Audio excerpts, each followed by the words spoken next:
Assalomu alaykum do'stlar, yaxshimisizlar? Bugun Teman Duralining madaniyatlar tarixi haqidagi, umuman hozirgi madaniyatni anglatgan ingliz yahudiy globallashtirilgan madaniyati kitobining davomini o'qiymiz bugun.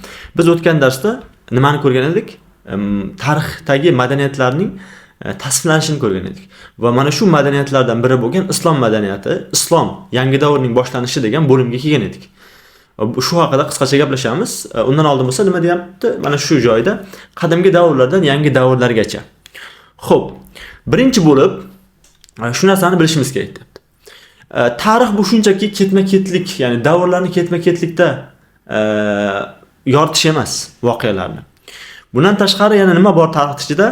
Oldingi mavzuda ham gaplashgan edik. Tarix bu o'sha voqealarni sabab natija bilan bog'lab analiz qila olish. Buni kim qilardi? Tarix falsafasichi. Falsafa, ya'ni tarix faylasufi qilardi buni. Bo'lib o'tgan hodisalardan to'qilgan tasavvur to'riga tarix deyiladi. Bo'lib o'tgan hodisalar sizdan, mendan, undan, ya'ni hammadan mustaqil ravishda bo'lib o'tgan voqeadir. Ammo bu hodisaga kim qanday panjaradan qaraydi, bu farqli bo'lishi mumkin. Ya'ni bu to'rni to'qiyotgan kishiga bog'liq narsa. Ya'ni qaysi panjaradan qarash. Ya'ni subyektivdir. Tarix falsafasi biz davlatlashgan jamiyat deb ta'riflagan ma'lum bir millatning o'z o'tmishiga oid tasavvurlarni ishlab chiqishi, rivojlantirishini ta'minlaydi. O'z o'tmishi haqidagi tasavvurga ega bo'lgan millat moddiy va ma'naviy kuch-quvvatini tabiiyki o'z kimligini anglab, o'zini ifodalash imkoniga ega bo'ladi. Falsafa va undan kelib chiqqan bilim yuzaga chiqmagan biron bir kulturaning tarixi shuning uchun ham, ya'ni kimlik ongiga ega bo'lishi mumkin emas. Ya'ni agar falsafa va bilim rivojlanmagan bo'lsa biron bir jamiyatda, biron bir kulturada, uning tarixi ham o'rtaga chiqmaydi, rivojlanmaydi, chunki uning kimlik ongi yo'q. Tarix demak, ya'ni kimlik ongi bo'lgan jamiyatlarda vujudga keladigan narsa, ya'ni madaniylashgan. Agar bunaqa jamiyat bo'lmasa kultura, u tarixda emas, qayerda joy oladi deyapti? Old tarixda, ya'ni fransuzchadagi protohistoriya deb ataluvchi davrda yashagan bo'ladi. Davlatlashmagan, demak millatlashmagan, natijada madaniyatlashmagan kulturalar esa tarixdan oldingi fransuzcha prehistoriya davrida, ya'ni tarixdan oldingi. Nargis nima edi? Tarix, old tarix. O'njaki tarix deyiladi turkchasiga. Bu yerda endi nima? Teman Duralining tilida aytadigan bo'lsak, birinchisi ön tarix, ikkinchisi o'njaki tarix. Shu ikkalasining farqi bor. Ya'ni biri protohistoriya, ikkinchisi prehistoriya. Mana bu. Bu davrda kulturalarning muloqot shakli bo'lmish tili katta darajada tasavvurlarga to'la bo'ladi. Bu holat tilning murakkablik yoki rivojlanish darajasi bilan bog'liq emas. Masalan, madaniyat tili hisoblangan malay tilida ko'plab shakl mavjud emasligi, qarama-qarshi ravishda madaniyatlashmagan kulturlardan bo'lgan algonkin qizil tanlilarning tilida, ya'ni bu yerda shuni aytmoqchi, qisqa qilib tushuntiraman. Til murakkab bo'lishi bu madaniyatlashgan yoki madaniyatlashmagan bo'lish bilan bog'liq emas. Masalan, madaniyatlashmagan bitta kultura bor, ya'ni jamiyat bor. Ular algonkin, masalan, qizil tanlilar AQShda. Ularning tili juda ham murakkab, hatto ko'plik shakli ikki xil tarzda deyapti. Lekin madaniyatlashgan malay tilida esa ko'plik shakli mavjud emasligi, ya'ni u madaniyatning qay darajaga yetganligini bildirmaydi deyapti. Ya'ni tilning murakkabligi yoki anaqa soddaligi. Faqat prehistoriyada joylashtiriladigan madaniyatlar, ya'ni jamiyatlarning tili ko'pincha boy tasavvurli bo'ladi deyapti. Boy tasavvurli. Endi masalan, tarixning eng qadimiy va yuksak sivilizatsiya, yuksak madaniyatlardan biri bo'lgan Xitoy tilida, ya'ni Xitoycha g'oyat darajada tasavvur bilan to'yingan tildir. Ya'ni madaniyatlashgan sari tasavvur bilan to'yinish ham shu darajada ortib boraveradi. Ya'ni til murakkab, qiyin boshqa masala, tasavvurga to'yinish boshqa masala. Xitoyning ilk matnlarini tahlil qilganimizda bu tilda asosiy tushunchalarni qanday ifodalashganiga doir yetarli darajadagi ishoralarga duch kelamiz. Mazkur izlarni izlab borish orqali Xitoy tilida tushunchalarning tasavvuriy mazmunlardan kelib chiqqan ifoda nozikligi, kuchi va boyligiga doir xususiyatlarni aniqlash mumkin bo'ladi. Boshqa yirik madaniyat tillarida bir ma'noni to'liq ifoda etish uchun otga aniqlovchi yoki sifat qo'shish kerak bo'ladi. Biroq Xitoy tilida bu bitta aniqlovchi orqali ham muvaffaqiyatli amalga oshiriladi. Tushunchaning turli jihatlarini ifodalash uchun ko'pincha bir necha so'z ishlatiladi. Masalan, ki degani quruq tog' degani ekan, kan uchli tog' degani ekan. Su degani baland tog' degani ekan, fu degani tiq qoyalari bor tog'. Shan degani oddiy tog'. Masalan, arab tilida ham shunaqa-ku. Ashlonning 800 ta yoki tuyaning nechim yuztadir turi bor. Ya'ni tuya so'zini necha yuztadir so'z bilan ta'riflaydi.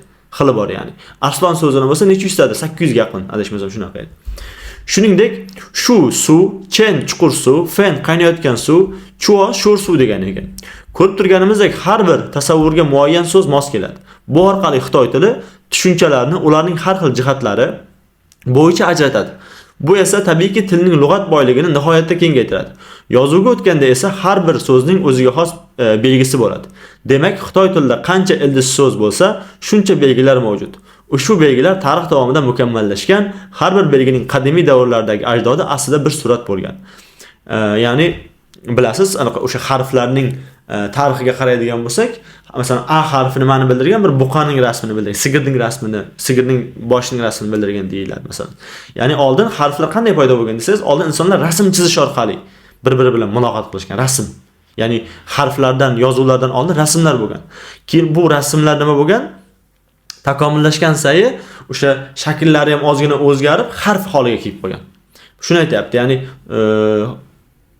har bir belgining, ya'ni har bir harfning qadimiy davrlardagi ajdodi aslida bir surat bo'lgan, bir rasm bo'lgan. Ko'pincha hayvon rasmi. Vaqt o'tishi bilan ular mavhumlashib, rasmiy xususiyatini yo'qotib, ramz, ya'ni fransuzcha aytganda simbol, simbolga aylangan. Formal mantiq ikkinchisi. Izchil fikrlash qoidalarini o'rganishga qaratilgan yondashuvdir. Formal mantiq nima? Izchil fikrlash qoidalarini o'rganishga qaratilgan yondashuvdir. Biroq kundalik hayotda har doim formal mantiq asosida fikrlamaymiz. Izchillik va fikrlash holatiga qarab o'zgaradi. Ba'zan izchil fikrlash tashqi shakl jihatidan bog'lanishlarning yumshatilishi orqali yuzaga keladi. Aynan mana shunday tashqi shakldagi bog'lanishlar bo'shashtirilgan fikrlash, anglash yondashuvi haqida so'z ketganda tasavvur tushunchasi xayolga keladi.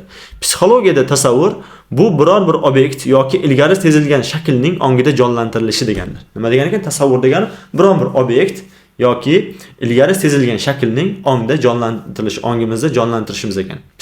Tasavvur degani. Lucien Levy-Bruhl quyidagicha yozadi. Umumiy psixologiyaga ko'ra, voqealar harakat, hissiy yoki aqliy shakllarga ajratiladi.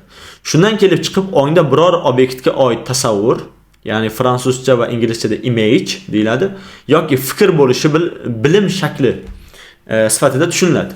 Ong hayotimizdagi haqiqatga har qanday tasavvur kam yoki ko'p darajada moyilliklarga taalluqlidir.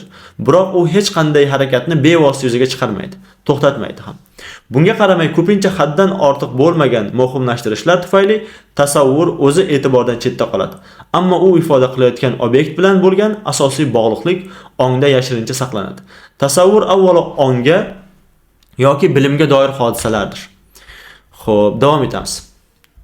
Hayron qolayotgan bo'lsang kerak, islom qayerda? Bu yerda o'z birinchi o'sha sekin-sekin tushuntirib keladi-da, nima temandrolni bilasiz. Ya'ni har bitta so'zning ma'nosini bizga ochiqlab berishga harakat qiladi. Hayron bo'lmang, bu yerda juda muhim narsalarni bizga aytayapti. Zehnda idrok etilgan narsa yoki hodisaga oid rasmni chiqarish, ma'nosini anglatuvchi tasavvur avvalo shakllantirilmagan mantiqqa asoslangan tafakkur tarzida yashab, ish yurituvchi bolalarda ham jamoalarda uchraydi. Bunday jamoalarning aqliy hayotiga jamoaviy tasavvurlar, fransuzcha representation collectivist.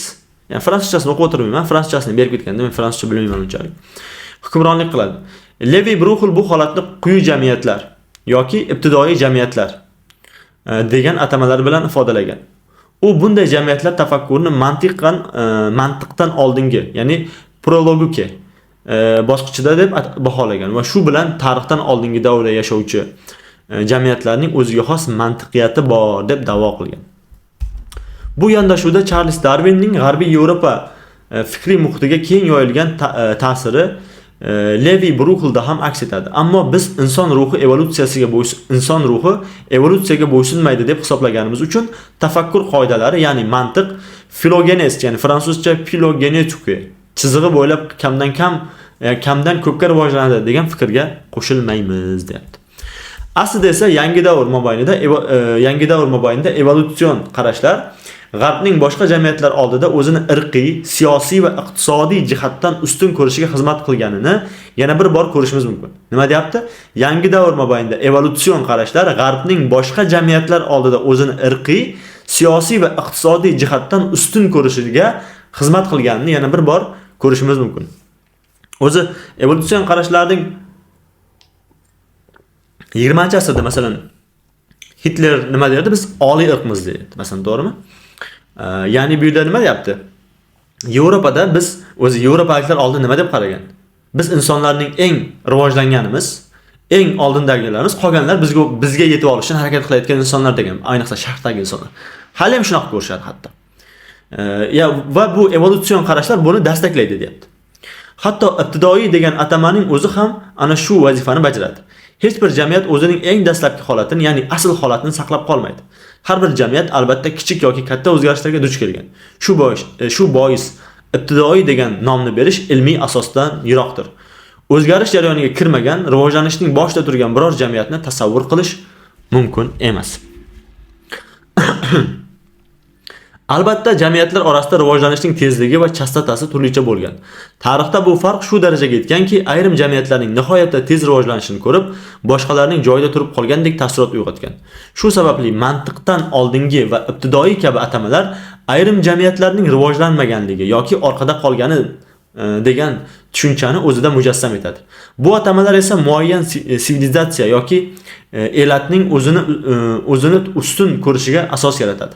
Demak, bu terminlar ilmiy yondashuvga zid, shuning uchun ularning o'rniga biz qiymat jihatdan farqlanmaydigan, ya'ni subyektivlik va tarafkashlikdan xoli bo'lgan, shakllantirilgan mantiqqa asoslangan tafakkur tarzi va shakllantirilmagan mantiqqa asoslangan tafakkur tarzi degan ifodalarni taklif qilamiz, deyapti. Shakllantirilmagan mantiqqa asoslangan tafakkurda ko'p uchraydigan hodisa bu chalkashlikdir. Bu chalkashlik o'xshash hodisa yoki mavjudotlarga oid tasavvurlarni bir-biridan farqlay olmaslikdan kelib chiqadi. Masalan, inson ham boshqa tirik mavjudotlar kabi bir butun sifatida idrok etiladi. Bu yondashuv yangi davr g'arb tafakkuriga zid bo'lgan butunjil jonlilik, ya'ni fransuzcha holisme, animisme yo'nalishidir. Butunchilik, jonlilik. Zamonaviy davrning yirik ibtidoiy madaniy faylasuflaridan biri Claudia Levi-Strauss bu tafakkur yo'nalishining amaliy holatini quyidagicha ta'riflaydi. Tirik mavjudotlar ham inson singari tabiatning tabiiy tizimiga kiradi. Aql va tuyg'ular bilan jihozlangani uchun ular insonga o'xshaydi. Inson kabi ular ham erkak va urg'ochidir. Ba'zilari oilaviy tuzilmada yashaydi. Ba'zilari muayyan joyga bog'langan, boshqalari esa erkin harakat qiladi. Masalan, qizil tanlilar o'zlari tanigan hayvon va o'simliklardan o'zlarini ajratmasdan ular bilan bir butun deb bilganlar. Jamiyat darajasida aqliy rivojlanish darajasi haqida hukm chiqarish ilmiy asossidir. Jamiyat darajasida aqliy rivojlanish darajasi haqida hukm chiqarish ilmiy asossizdir. Na genetika, na antropologiya, na etnologiya, na sotsiologiya bunday xulosani qo'llab-quvvatlamaydi. Aksincha, jamoaviy tasavvurlar ustun bo'lgan tillarda abstrakt tushunchalar muhim o'rin egallaydi. Tasavvurlar, ya'ni tasavvuriy obrazlar miqdorining yuqoriligi tilni ishlatuvchi jamiyatning ham e'tiqod tizimi, ham tabiiy muhit sharoitlari bilan chambarchas bog'liqdir. E'tiqod tizimi tufayli faollashtirilmagan mantiq asosida fikrlovchilar tomonidan yaratilgan tasavvurlar formallashtirilgan mantiq asosida fikrlovchilar foydalanadigan tasavvurlardan sezilarli darajada farq qiladi. Tasavvuriy fikrlash formal mantiqning qat'iy fikrlash tartibiga mos kelmaydi. Bu holatni Levi-Bruxel quyidagicha tushuntiradi. İlk, ya'ni ibtidoiy odamda bir obyektga oid tasavvur mavjud bo'ladi. U bu tasavvurning haqiqiyligiga ishonadi, lekin bir vaqtning o'zida undan nimadir kutadi va shu bilan birga undan kelib chiqadigan aniq bir harakatdan cho'chiydi. Formallashtirilmagan mantiq bilan fikrlovchi o'zini o'sha tasavvuri bilan butunlashgan deb hisoblaydi. Uning aqliy hayotida shunchalik muhim o'rin egallagan bu holatni Levi-Bruxel mistiklik deb ataydi. Xo'p, Levi-Bruxel mistiklik deganda mantiqdan tashqari, ya'ni mantiqdan tashqari fikrlash uslubini tushunadi. Albatta, mantiq oldi, ya'ni prelogika kabi mantiqdan tashqari yoki alogika atamasi ham mohiyatan mantiqan xatodir. Chunki Levi Bruxelga ko'ra mantiqdan tashqari ko'rinadigan fikrlash tarzining ham albatta o'ziga xos mantig'i mavjuddir. Bu e'tiqodiy fikriy yondashuvning eng yorqin yo'nalishini Levi Bruxel qatnashish qonuni deb ifodalaydi. Bu aslida umumiy mantiqqa emas, balki formallashtirilgan mantiqning asosiy prinsipi bo'lgan o'zlik, ya'ni identiklik tamoyiliga qarama-qarshidir. O'zlik tamoyili bilasa, A teng A ga degan. Ya'ni hamma narsa o'ziga teng. Masalan, inson insonga teng, Ali Aliga teng, Salohiddin Salohiddinga teng. Levi Bruxel bu holatni quyidagicha misol orqali yanada aniqroq tushuntiradi. Shimoliy Braziliyadagi Amazon yomg'ir o'rmonlarida yashovchi Trumai qabilasi o'zlarini suvda yashovchi hayvonlardan deb hisoblaydi. Ularning qo'shnilari bo'lgan Bororo qabilasi esa o'zlarini qizil to'tiqushi bo'lmish Arara deb bilishadi. Boshqacha aytganda, ular o'zlarini ham Arara bo'lmagan mavjudotlar deb ko'radilar. Ular Arara bilan birlashishga intilishadi, biroq baribir o'zlarining aslida Arara emasliklarini ham anglab turishadi. Bu ziddiyatni yengib o'tish va butunlay aralashish uchun ular maxsus marosimlar o'tkazishadi. Xususan, balog'atga yetgan yoshlarni kattalar jamiyatga qo'shish maqsadida o'tkaziladigan tantanalarda musiqalar, ruhiy holatni o'zgartiruvchi o'simliklar va trans holatiga keltiruvchi raqslar yordamida o'zlashtirish, identification marosimi bajariladi. Bu yerda Arara, ya'ni jonli bir butun, bir totem hisoblanadi. Marosimda totem hayvon so'yiladi va uning go'shti qabila a'zolari tomonidan yeyiladi. Shu tarzda totemning ruhi qabila a'zolari tomonidan ichkilashtiriladi, ya'ni ichlashtiriladi, ya'ni ichki olamga singdiriladi. Xuddi shuningdek, qabila sardori vafot etganda uning ruhi yo'qolmasin, balki boshqa a'zolarga o'tsin deb uning tanasini ba'zi qismlari yeyiladi. Qabila a'zolari o'zlarini totemlari bilan o'zlashtirganlaridan bir-birlari bilan ham butunlashadilar. Shunday qilib, yakka shaxslarning individualligi yo'qolib ketadi. Endi quvonchlar, azoblar, barcha hissiy holatlar umumiy tarzda yashanadi. Hamdardlik shunday darajaga yetadiki, masalan, ayollardan biri homilador bo'lsa, qabiladagi barcha voyaga yetgan yigit-qizlar qorinlariga har xil narsalarni bog'lab, homilador ko'rinishiga kiradilar va sekin yurib o'zlarini u kabi ko'rsatadilar. Homilador ayolning tug'ruq og'riqlari boshlanganda esa barchasi birgalikda baqirib, nola qilib, yerda o'rmalab yig'lay boshlaydilar. Xo'p, tug'ilgan bola esa faqat bir ayol, ya'ni tug'ruq qilingan onaning emas, balki barcha qabila ayollarining g'amxo'rligiga topshiriladi. Boshqacha qilib aytganda, bola onalar yonida qoldiriladi. Aslida bunday jamiyatlarda urug'lantirish, tug'ish aloqasi, shuningdek ota tushunchasi ham aniq emasligi sababli ona naslga asoslangan tizim, ya'ni matriarxat tizimi amal qiladi ekanda. Bu holat ovchilik davriga o'tilgunga qadar, ya'ni to'plovchilik davrida ham xuddi shunday davom etgan. To'plovchilikdan ovchilikka o'tish bosqichidan keyingi urug'lantirish bilan tug'ish o'rtasidagi aloqa anglashilgan ko'rinadi. Bu davr bilan birga ota naslga asoslangan tartib, ya'ni patriarxal tizim tobora jamiyatda hukmron bo'la boshlagan deb hisoblanadi. O'sha matriarxal davrda nimaga ayolga tangri deb qarashganda, tangridek qarashgan. Nimaga? Chunki bola tug'yapti. Qayerdan kelyapti bilishmagan va shu urug'lanish, ota tomonidan urug'lanishini bilishmagan oldin chunki insonlar. Shuning uchun ham onaga bir tangridek qarashgan. Eski mifologiyalarga qarasalar ham tangrichalar bor. Ma'budalar, ya'ni tangrichalar bor, ko'pi ayol. Shunga qaramasdan ona bo'lgan ayolning muqaddaslik maqomida esa hech qanday o'zgarish yuz bermagan. Hech bo'lmaganda Xitoy yoki Aztek kabi ayrim yirik tarixiy madaniyatlar paydo bo'lgunga qadar. Individuallikning endi bu yerda bizga nimani anglatyapti? Madaniyatning tarixini anglatyapti, ya'ni qanday kelib chiqqanini. Individuallikning yo'qolish holati tilga ham aks etgani ko'rinadi. Formallashtirilmagan mantiq bilan fikrlaydigan ba'zi qabila tillarida birinchi shaxs birlik bilan ko'plik, ikkinchi shaxs birlik bilan ko'plik zamirlari, ya'ni men bilan biz, sen bilan siz o'rtasida farq ajratilmagan bo'ladi. Individuallik chegaralari aniq belgilanmay, men bilan men bo'lmagan o'rtasida tafovut ochiq tan olinmaguncha davlatning asosiy muassasasi bo'lmish huquqning negizi, mulkiyat hamda majburiyat huquq tenglamasi ham aniq tutilmaydi. Ya'ni u paytlarda kollektiv yasham bo'lgan, ya'ni ibtidoiy kollektivizm bo'lgan. U paytda men degan tushuncha yo'q, biz degan tushuncha ko'proq bo'lgan. Biz. Shuning uchun ham tilda ham hatto bu aks etgan deyapti. Jamiyat davlat maqomiga ko'tarilishi bilan birga hukmron fikrlash sathida formallashtirilgan mantiq asta-sekin o'zini namoyon qila boshlaydi, deyapti. Xo'p, mana shu joyga kelib to'xtab qoldik. Hayron bo'lishlari mumkin, islomga nimaga kirmadik deb. Hali bu anaqa katta bobda bu. Katta bobning bir boshlanishi, ya'ni hozir qadimgi davrlardan yangi davrlarga sekin tarixini ko'ryapmiz. Bundan keyin bo'lsa, sekin-sekin o'sha islomgacha bo'lgan davrni ko'rib chiqamiz.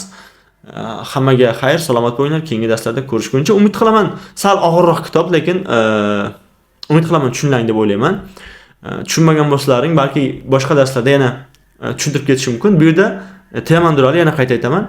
Bizga oldin madaniyat tarixini sekin qisqacha tushuntirib beryapti. Ya'ni insonlar qanday fikrlagan oldin ibtidoiy davrda, tarixdan oldingi davrda, bu bilan birgalikda til qanday rivojlangan, til bilan birgalikda mantiq qanday rivojlangan, u paytda jinsiyat rollari qanday bo'lgan, onaga, ayolga qanday qarashgan va hokazo, shularni bizga tushuntirib berdi. Keyingi videolarda ko'rishamiz. Xayr, salomat bo'linglar.